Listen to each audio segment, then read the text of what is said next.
یہاں کے لوگ ہم ان سے خائف نہیں ہیں. پاکستان پیپلز پارٹی بھی ہماری اتحادی ہے, MQM بھی ہماری اتحادی ہے, لیکن اگر آپ چاہتے ہیں کہ پنجاب کی طرح یہاں بھی کام ہو تو پنجاب کے لوگوں نے PMLN کو ووٹ دیا ہے. آپ بھی اگر PMLN کو ووٹ دیں گے تو آنے والے دنوں میں ہم انشاءاللہ آپ کے لیے کام کر کے دکھائیں گے. کوئی شک نہیں ہے کہ محترم وزیر اعظم اور ان کی پوری ٹیم کو بڑی زبردست ریسپانس کراچی سے مل رہا ہے, اور انشاءاللہ یہ ریسپانس جس سپیڈ میں آتا رہا ہے, ہمیں امید ہے, کبھی امید ہے کہ کراچی کے لوگ آنے والے انتخابات میں PMLN کو فرسٹ چوائس پہ رکھیں گے انشاءاللہ. جیسے سننے میں ہے کہ پاکستان مسلم لیگ نون کی طرف سے یہ بھی کہا جا رہا ہے کہ کراچی کے عوام کو نادرا کے حوالے سے جو خواتین کے مسائل ہیں ان کو فوری طور پہ حل کیے جائیں گے, بے روزگاروں کے لیے روزگار کے مواقع دیے جائیں گے, قرضوں کی سہولتیں دی جائیں گی, تو اس حوالے سے بھی آپ کچھ بتائیں گے؟ دیکھیں, جو ہمارے وفاقی ادارے ہیں, جس طرح نادرا ہے بڑا زبردست کام کر رہا ہے. کراچی میں میگا سینٹرز ہیں ہمارے پاس, کراچی میں 24 آورز سروس ہے نادرا کی. اسی طرح نادرا کی وینز ہیں جن علاقوں میں لوگ نہیں جا سکتے یا دور ان کے دفاتر ہیں, وہاں پہ ہم ان کے ڈور اسٹیپس پہ ان کے کارڈز جو ہیں وہ NIC کارڈ بنا کے بھی دیتے ہیں, رینیویشن کا بھی وہاں پہ انتظام ہے. اسی طرح اور بہت ساری فرنچائزز بھی ہیں جو تھرڈ پارٹی جسے ہم کہتے ہیں, ان کی فیسلٹیز بھی لے لی جا سکتی ہیں. کراچی میں تو بنسبت سندھ کے دیگر اضلاع کے کافی سہولیات ہیں. اسی طرح آپ نے بات کی پرائم منسٹر یوتھ پروگرام کے حوالے سے, قرضوں کے حوالے سے اور ان کی ٹریننگ پروگرامز کے حوالے سے, وہ بھی ہم کر رہے ہیں. تو یہ جو وفاقی اداروں کے جو کام ہیں وہ الحمدللہ بڑی سپیڈ سے ہیں. ابھی انشاءاللہ ان قریب آپ دیکھیں گے کہ کراچی کی NAD یونیورسٹی ہو گئی, کراچی یونیورسٹی ہو گئی, یہاں پہ آ کر محترم وزیر اعظم ان کی پوری ٹیم یہاں پہ لیپ ٹاپس بھی تقسیم کریں گے. یہ لیپ ٹاپ صرف ہری پور یا صرف لاہور کے لیے نہیں ہے, یہ کراچی کے لیے بھی ہیں. اور صرف کراچی نہیں, ہم سکھر بھی جائیں گے, ہم میرپور خاص بھی جائیں گے, ہم حیدرآباد بھی جائیں گے, ہم نواب شاہ بھی جائیں گے. وہاں پر بھی جو ہے وہ جو اندرون سندھ ہے ان کے جو یونیورسٹیز ہیں وہاں پر بھی طالب علموں کو ہم لیپ ٹاپس جو ہے وہ جا کے تقسیم کریں گے اور میرٹ کی بنیاد پہ کریں گے. تو الحمدللہ جو وفاقی ادارے ہیں ان کے بڑا زبردست کام ہو رہا ہے. اسی طرح سوئی سدرن گیس کمپنی ہے, ان کا بڑا زبردست فیسیلیٹیشن سینٹر ہے یہاں پہ. سوئی گیس آپ ابھی بھی کمپلینٹ کریں, ان کا کمپلینٹ سینٹر جو ہے وہ بنسبت کراچی الیکٹرک کے بڑا فاسٹ اور فعال ہے. فوراً پہنچ جاتے ہیں, سوئی گیس کی کوئی بھی کمپلینٹ ہوتی ہے تو وہ پہنچتے ہیں, ریپیئر کرتے ہیں. تو وفاقی ادارے تو بڑا شاندار کام کر رہے ہیں. تو انشاءاللہ آنے والے دنوں میں آپ دیکھیں گے کہ اس کا جو فروٹ ہوگا وہ ہمیں ووٹ کی صورت میں ملنا چاہیے.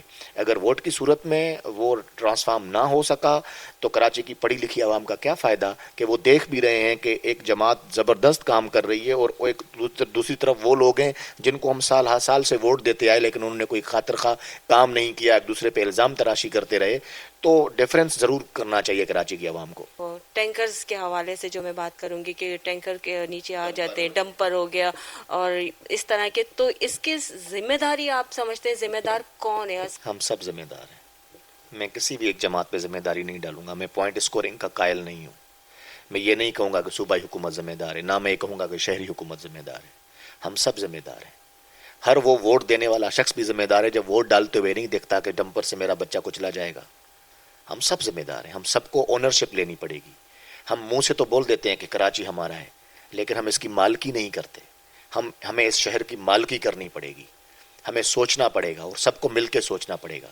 وہ ہے نا کہ سوچو آخر کب سوچیں گے, درہم برہم دونوں سوچیں, مل جل کر ہم دونوں سوچیں, زخم کا مرہم دونوں سوچیں, سوچیں پر ہم دونوں سوچیں. گھر جل کر راکھ ہو جائے گا, جب سب کچھ خاک ہو جائے گا تب سوچیں گے. سوچو آخر کب سوچیں گے. زبردست سر. ایک اور میں آپ سے چھوٹی سی بات کہوں گی کہ کچھ لوگوں کے خیال میں جو آپ کے گرین لائن بس ہے اس کے سست روی کا شکار ہے, اس کے بارے میں کچھ کہنا چاہیے؟ سب سے فاسٹ کام ہو رہا ہے. ہم اس کو ودن 1 ایئر کمپلیٹ کرنے جا رہے ہیں. شہباز اسپیڈ سے کام ہو رہا ہے گرین لائن پر. اس سے پہلے بھی 23 کلومیٹر ہم نے کمپلیٹ کی, برق رفتاری سے کمپلیٹ کی. یہ والا حشر نہیں ہوا جو ریڈ لائن شہریوں کے ساتھ کر رہی ہے. ابھی جو 1.8 کلومیٹر ہے اس کو ہم 1 سال کے اندر کمپلیٹ کریں گے. اور ہم نے میئر صاحب کو جا کے جب ان سے میٹنگ کی تو ہمیں انہیں ڈیڈ لائن بھی دے دی, ہم نے کمپلیشن ڈیٹ دے دی ہے. کوئی اور یہ بتائیں نا آج کی کمپلیشن ڈیٹ کیا ہے گرین ریڈ لائن کی, نہیں بتائیں گے, لیکن ہم نے دی ہے 31 اکتوبر 2026 اس کی ڈیڈ لائن ہے. اور الحمدللہ مجھے کبھی امید ہے جس طرح ہمارے ورکرز کام کر رہے ہیں اور پی آئی ڈی سی ایل کے جو سی او ہیں وسیم باجوہ صاحب انتہائی محنتی شخص ہیں, ڈیلی وزٹ کرتے ہیں. جنرل مینیجر ہیں چاچڑ صاحب, بڑا زبردست کام کرتے ہیں.